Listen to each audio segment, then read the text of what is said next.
एक व्यक्ति को रास्ते में यमराज मिल गए। वह व्यक्ति उन्हें पहचान नहीं सका। यमराज ने पीने के लिए व्यक्ति से पानी मांगा। उस व्यक्ति ने बिना कोई प्रश्न किए झट से अपनी थैली से पानी निकाला और उन्हें दे दिया। वृद्ध ने कृतज्ञ होकर जल पिया और फिर कहा, वत्स, मैं यमराज हूं। आज तुम्हारी आयु पूरी हो चुकी है और मैं तुम्हारे प्राण हरने आया हूं। यह सुनकर व्यक्ति का चेहरा सफेद पड़ गया। हृदय कांप उठा। डर के मारे उसके पांव लड़खड़ा गए। लेकिन यमराज बोले, डरो नहीं, क्योंकि तुमने मेरी प्यास बुझाई है। अतः मैं तुम्हें एक विशेष अवसर देना चाहता हूं, तुम्हारी किस्मत बदलने का मौका। उन्होंने एक डायरी उसके हाथ में थमाई और कहा, इस डायरी में जो तुम लिखोगे वही सच हो जाएगा। तुम्हारे पास ठीक 5 मिनट का समय है। जितना चाहे लिख लो, पर ध्यान रहे केवल 5 मिनट। इसके बाद समय समाप्त हो जाएगा और डायरी मेरे पास लौट आएगी। व्यक्ति का भय थोड़ा कम हुआ। वह सोचने लगा, अब तो मेरी किस्मत मेरे हाथ में है, मैं सब कुछ बदल सकता हूं। उसने जल्दी जल्दी डायरी खोलनी शुरू की। पहला पृष्ठ देखा। वहां लिखा था, तुम्हारा पड़ोसी रामदीन कल लॉटरी जीतकर करोड़पति बनने वाला है। व्यक्ति को ईर्ष्या हुई। उसने लिखा, रामदीन की लॉटरी रद्द हो जाए, वह गरीब ही रहे।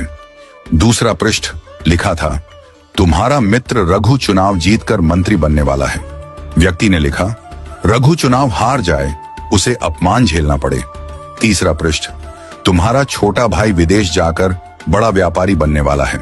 व्यक्ति फिर लिखता है, वह कभी विदेश न जा पाए, नौकरी के लिए भटके। इस प्रकार वह एक एक कर पृष्ठ पलटता रहा और हर पन्ने पर दूसरों की खुशियां मिटाने लगा। उसका मन ईर्ष्या और द्वेष से भर गया था।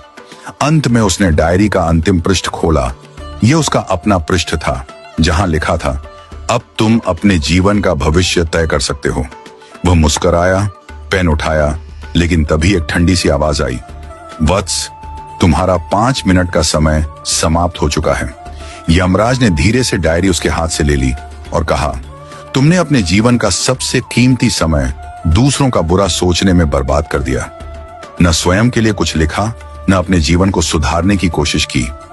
यह अवसर तुम्हें ईश्वर ने दिया था, पर तुमने अपनी दुर्बुद्धि से उसे खो दिया। अब पछताने से कुछ नहीं होगा।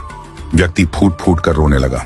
हे यमराज, एक मौका और दीजिए, बस एक बार। यमराज शांत स्वर में बोले, वत्स, समय और अवसर दोनों यदि एक बार निकल जाएं, तो फिर लौट कर नहीं आते।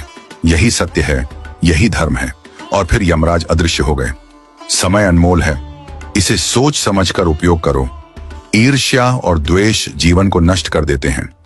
यदि ईश्वर तुम्हें कोई शक्ति या अवसर देता है, तो उसका उपयोग अपने और दूसरों के कल्याण के लिए करो। दूसरों का बुरा चाहने से तुम्हारा भला नहीं होता। जो व्यक्ति अपने भाग्य को सुधारने की जगह दूसरों को गिराने में समय लगाता है, वह अंत में अपने हाथों अपनी ही हार लिख देता है।